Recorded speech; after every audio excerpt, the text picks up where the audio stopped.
Right now, at this very moment, one of the most sacred locations in biblical prophecy is showing visible cracks. The Mount of Olives, where Jesus wept over Jerusalem, where he ascended into heaven, and where prophecy declares he will return, has deep fissures running through its surface. This isn't speculation. Geological surveys, satellite data, and ground measurements confirm what ancient prophets declared thousands of years ago. Cracks are appearing. A massive fault line runs directly through the mountain's center, and evidence of ground stress is visible to anyone who visits. Buildings show structural damage. Roads have fractures. The ancient cemetery displays ground cracks that widen each year. For skeptics, this is mere geology, tectonic plates doing what they do. But for those familiar with Zechariah, these cracks read like a warning. The question isn't whether the mountain shows stress. That's visible fact. The question is what it means. Could we be witnessing geological preparation for one of the Bible's most dramatic prophecies? Is the earth being positioned for the moment when Scripture declares the Mount of Olives will split from east to west? Are we living in the generation that will see prophecy become reality? If you're ready to explore one of the most compelling intersections between modern science and biblical prophecy, hit that subscribe button right now. Zechariah chapter 14 contains one of Scripture's most specific predictions. On that day, his feet will stand on the Mount of Olives, east of Jerusalem, and the Mount of Olives will be split in two from east to west, forming a great valley, with half of the mountain moving north and half moving south. The specificity is remarkable. Not just a mountain, but the Mount of Olives. Not just breaking, but splitting in a precise direction, east to west. Two distinct halves, one moving north, one south. This level of detail in an ancient text is extraordinary. Zechariah continues, "You will flee by my mountain valley, for it will extend to Azel. You will flee as you fled from the earthquake in the days of Uzziah, king of Judah." The prophecy connects to historical precedent, a devastating earthquake still remembered centuries later.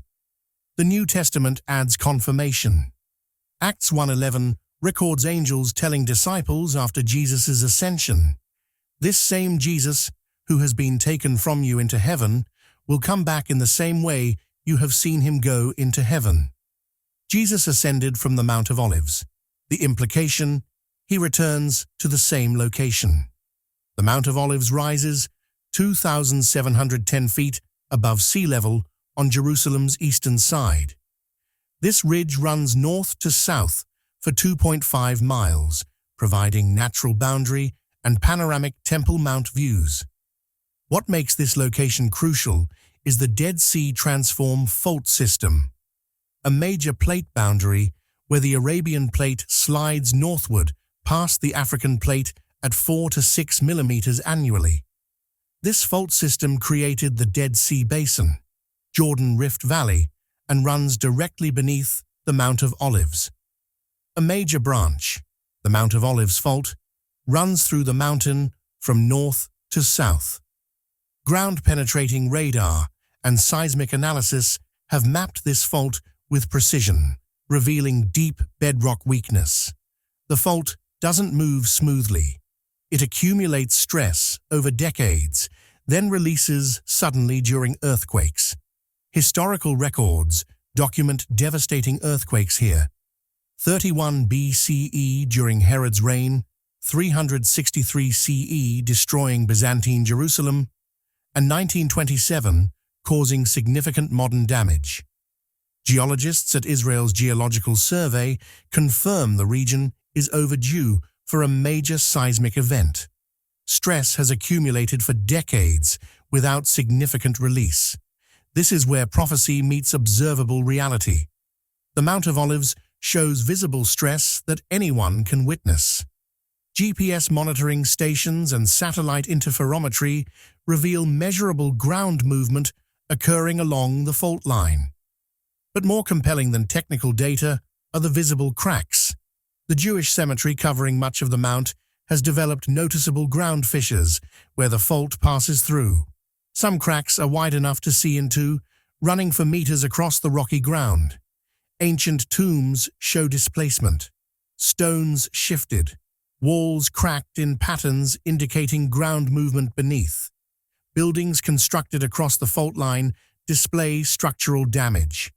Walls have cracks that reappear even after repair. Foundations show differential settlement, where one side moves relative to the other. Roads crossing the fault develop fractures that require constant maintenance. Local residents report that cracks seem more pronounced after minor seismic activity. Following small earthquakes, new fissures appear or existing ones widen. The mountain isn't stable. It's under constant stress, releasing pressure in ways that become increasingly visible. Ground surveys document that these aren't superficial cracks from weathering. They extend deep into bedrock, following the fault line's path with remarkable consistency. Geological analysis confirms these fissures represent genuine tectonic stress accumulation. Zechariah himself references the earthquake in the days of Uzziah, king of Judah. Archaeological excavations found evidence of massive destruction around 760 BCE across Israel. The prophet Amos dated his work to 2 years before the earthquake, an event so memorable it became a chronological marker. In 31 BCE, Josephus records an earthquake killing 30,000 people. The 363 CE earthquake destroyed much of Byzantine Jerusalem and was documented as far as Rome. Recent archaeology reveals this earthquake caused permanent landscape offsets, visible geographic changes that remained for centuries. The 1927 earthquake measured 6.2 and caused significant Jerusalem damage. The Church of the Holy Sepulchre suffered structural damage. Dead Sea landscapes permanently changed. This was moderate compared to what the fault system can produce. The pattern is clear. Earthquakes here don't just damage buildings, they reshape geography. The Mount of Olives has experienced these forces before and will again. Archaeology provides physical evidence of dramatic seismic disruption.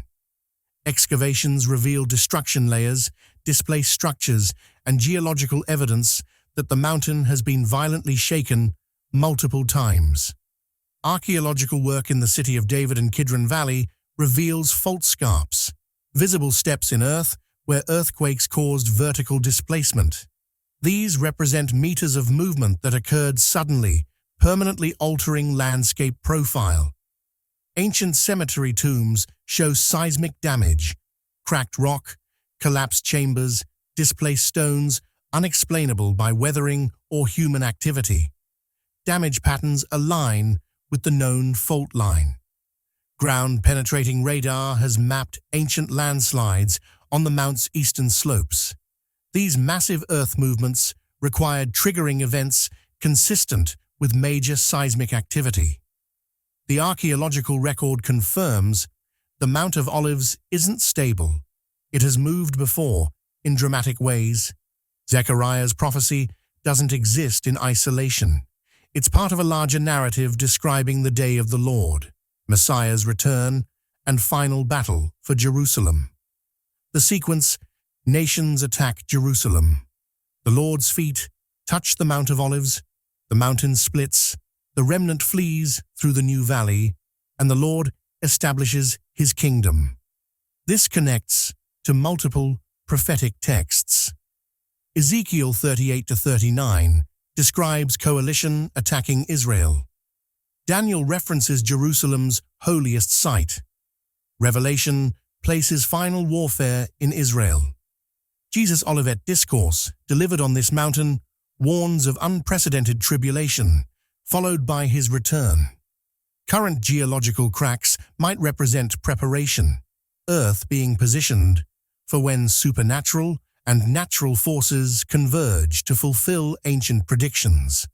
The Mount of Olives holds a unique place in Christian eschatology because it was the specific location where Jesus ascended to heaven and where angels explicitly prophesied he would return.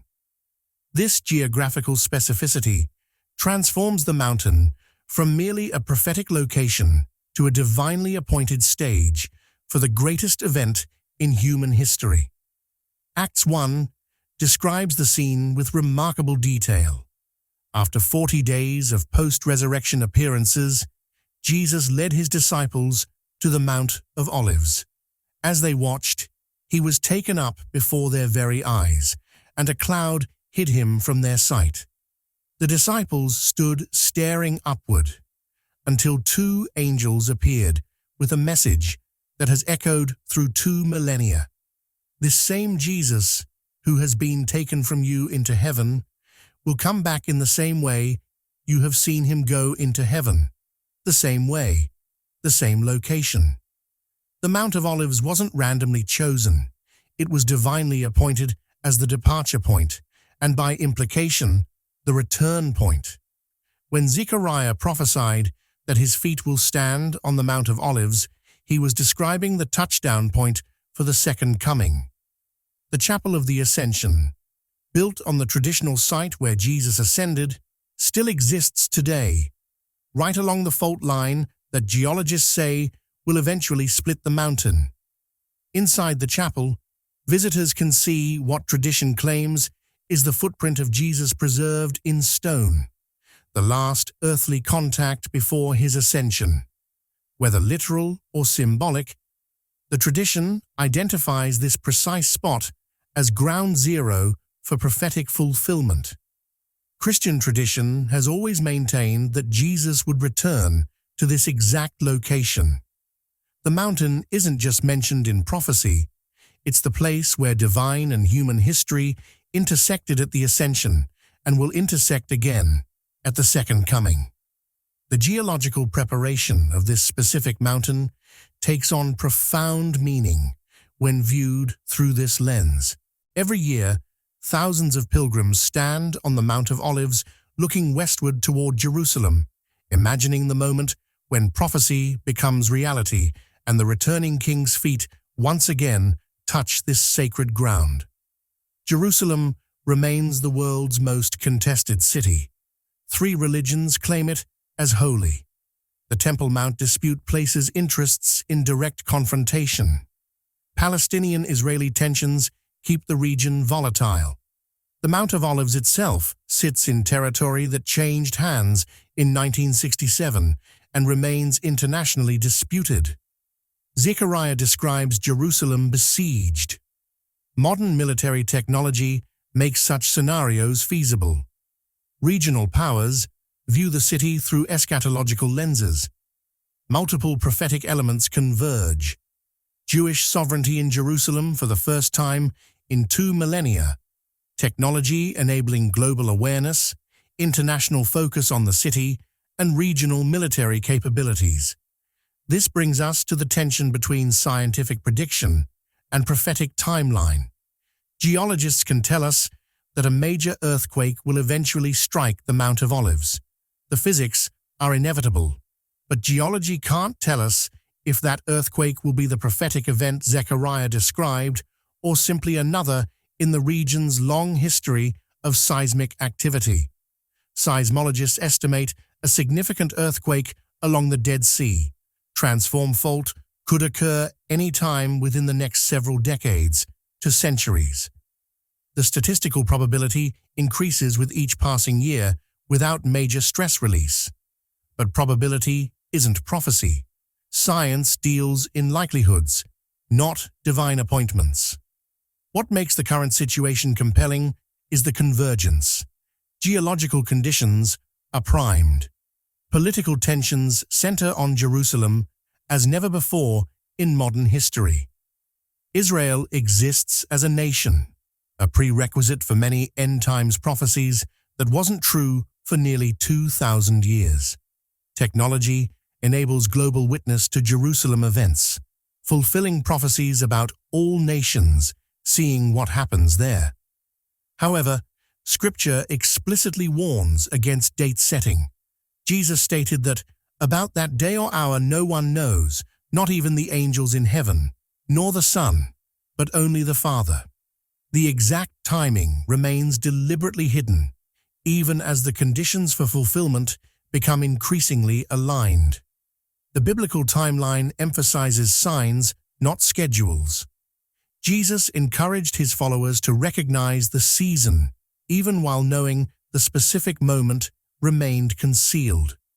The Mount of Olives splitting is described as occurring at the climax of prophetic events, not as an isolated sign prompting speculation. The responsible approach recognizes that geological movement confirms prophecy's plausibility without confirming its immediacy. The mountain will split. Both geology and prophecy agree. Whether that happens in our generation or a future one remains in divine hands. Our responsibility is preparation, not prediction. Today, visitors can witness these cracks firsthand. Tours from Jerusalem bring thousands annually. The visible fissures, damaged structures, and displaced cemetery stones provide tangible evidence that this mountain is geologically active. The Israeli Nature and Parks Authority maintains access while warning about fragile terrain. Local Bedouin guides pass down oral traditions spanning generations. For them, the distinction between natural process and prophetic preparation remains irrelevant. The cracks serve as both geographical feature and spiritual signpost. As we conclude this investigation into one of prophecy's most geologically specific predictions, we find ourselves standing at a remarkable intersection of faith and science, ancient text and modern measurement, divine promise and geological inevitability. The Mount of Olives is splitting. This is documented, measured, undeniable fact.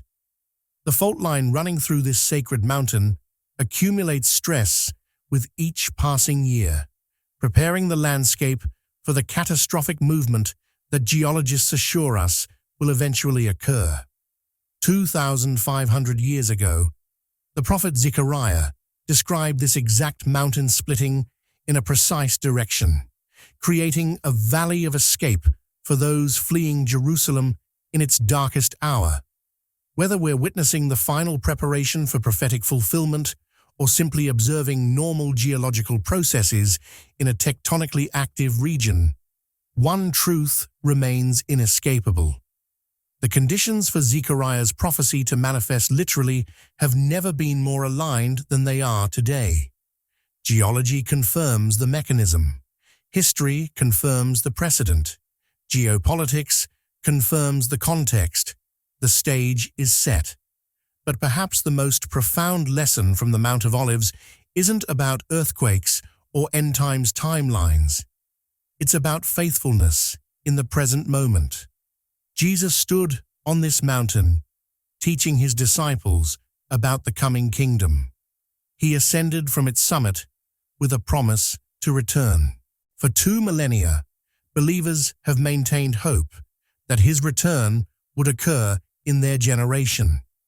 Each generation has the responsibility to live with expectant awareness, not reckless prediction, but humble readiness.